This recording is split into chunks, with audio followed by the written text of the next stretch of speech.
Eu era pobre, hoje eu sou rico. Eu era empregado, agora eu sou patrão. Eu andava a pé, quando muito de bicicleta, hoje eu ando de carro importado. Frases como essas são comuns na boca de algumas pessoas que dizem ser discípulas de Jesus. Aliás, esta é a essência da pregação de muitos pastores e igrejas. Basta você abrir a televisão, que você vai ver em diversos programas televisivos, bem como em rádios também, você vai escutar algumas pessoas falando exatamente isso, que antes elas eram pobres, mas depois que passaram a seguir Jesus, se tornaram ricas. Antes de Jesus, elas eram empregadas, depois que passaram a seguir Jesus, se tornaram empresários. Antes, eles andavam a pé, de bicicleta ou de ônibus, mas depois de Cristo andam de carro importado. Esse tipo de mensagem tem atraído muitas pessoas. Esse tipo de mensagem ele cativa algumas pessoas que desejam ver algum tipo de prosperidade financeira em suas vidas. Mas será que é isto mesmo que significa ser discípulo de Jesus? Ser discípulo de Jesus tem um significado bem específico e talvez não seja o que essas frases transmitem, o significado da essência de ser discípulo de Cristo. Eu gostaria de falar hoje exatamente sobre esta questão. O que é ser discípulo de Jesus? Quais são as implicações para quem deseja ser discípulo de Jesus? Qual é o desafio? Qual é o caminho proposto por Jesus para aqueles que querem ser seus discípulos? Eu gostaria de falar acerca disso com base em um texto que se encontra no Evangelho de Mateus, capítulo 16, versículos 24 e 25, que eu leio agora. Então, disse Jesus a seus discípulos: se alguém quer vir após mim, a si mesmo se negue, tome a sua cruz e siga-me. Porquanto, quem quiser salvar a sua vida, perdê-la-á.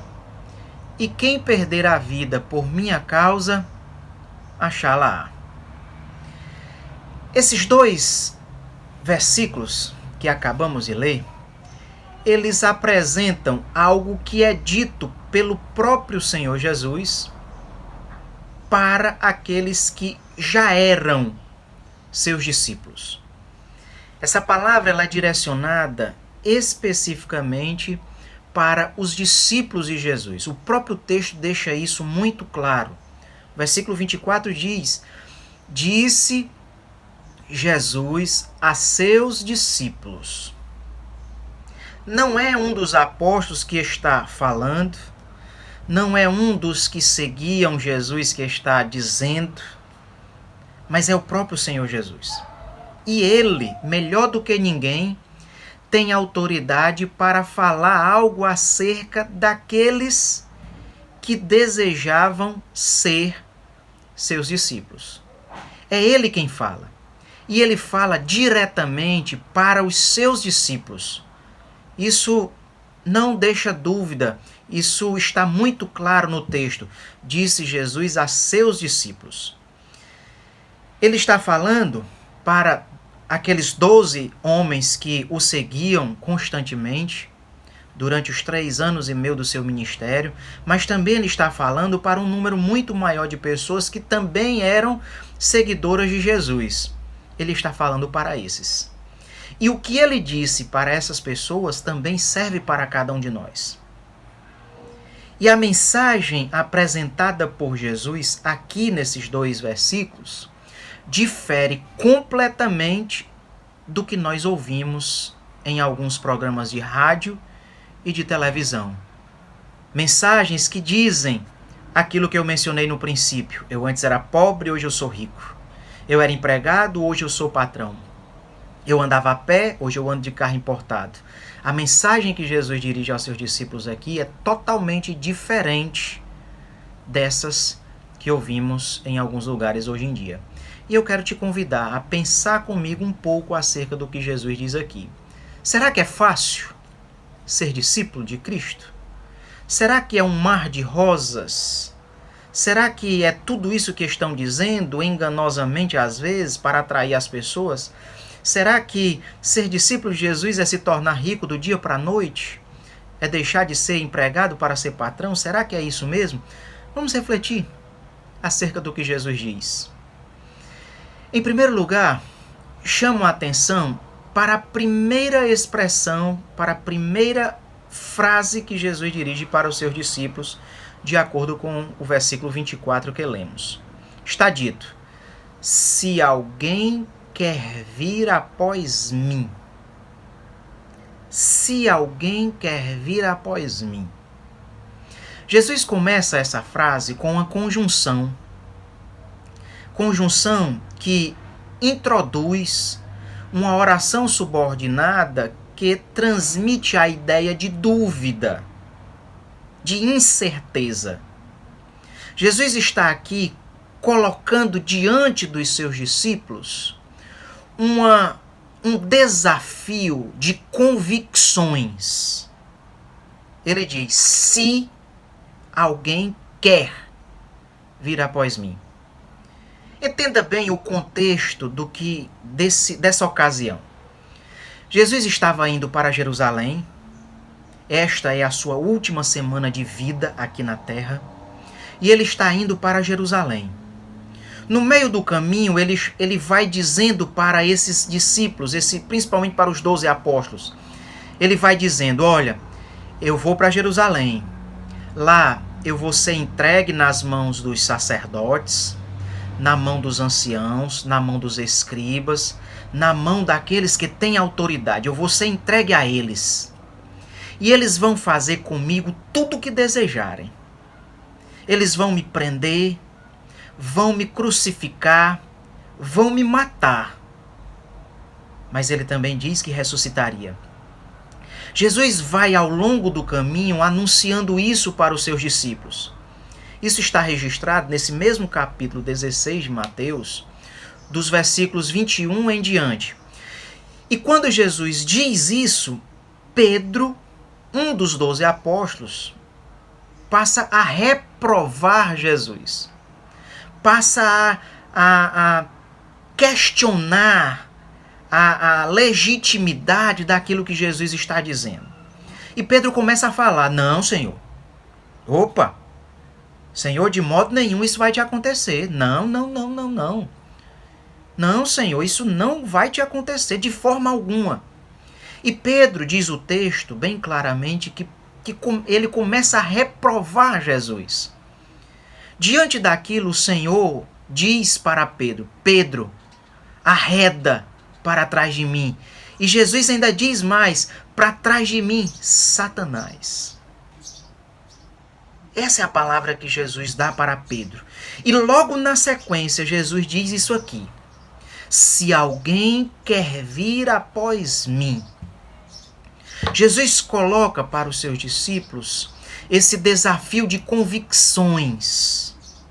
Vocês querem mesmo vir comigo? Vocês querem mesmo vir atrás de mim? Tem certeza? Como eu já disse, eu estou indo para Jerusalém. Eu vou ser preso. Eu vou ser cuspido. Eu vou ser açoitado. Eu vou ser maltratado. Eu vou ser espancado. Eu vou ser pendurado numa cruz. E lá vou morrer. Vocês têm certeza que vocês querem vir comigo? Jesus coloca um desafio de convicção para aqueles que o seguiam.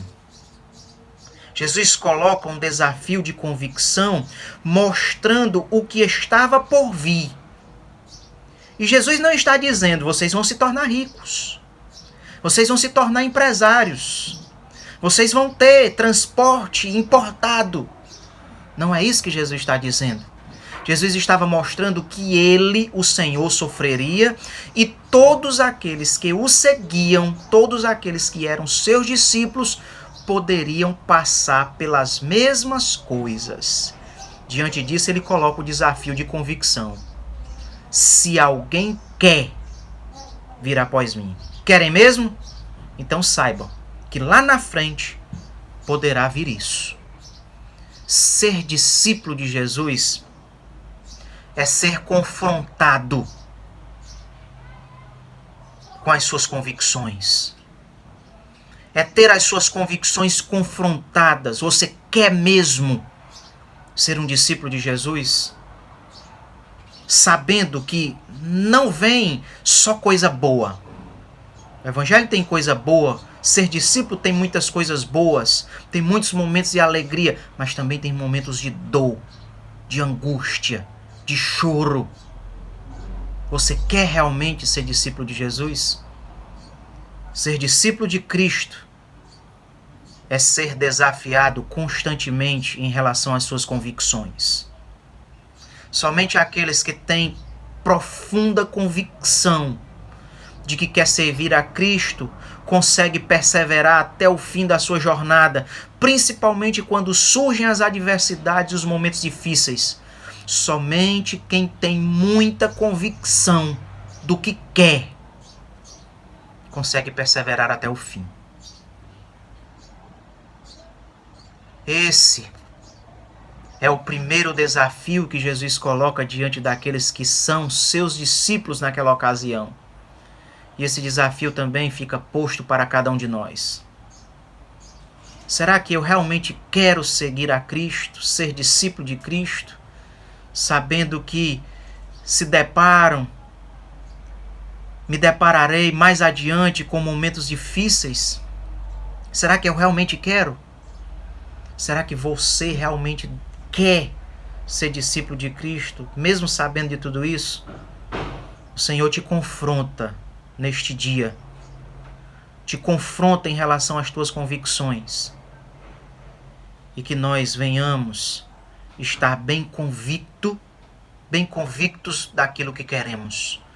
Pois Jesus começa o seu discurso para os discípulos dizendo: se alguém quer vir após mim. É só para quem quer. É só para quem tem convicção. Para quem realmente deseja de toda a sua alma. É para esses que ficou a carreira de discípulos de Cristo. Essa é a primeira observação que Cristo faz para aqueles que já eram seus discípulos. E para nós também, que somos hoje, e para aqueles que desejarão se tornar seus discípulos. Mas o Senhor ainda diz algo mais para os seus discípulos. Ele ainda faz uma segunda observação, que eu farei na segunda parte deste vídeo. Assista a continuação desse vídeo e veja a segunda observação que Jesus apresenta para aqueles que são seus discípulos.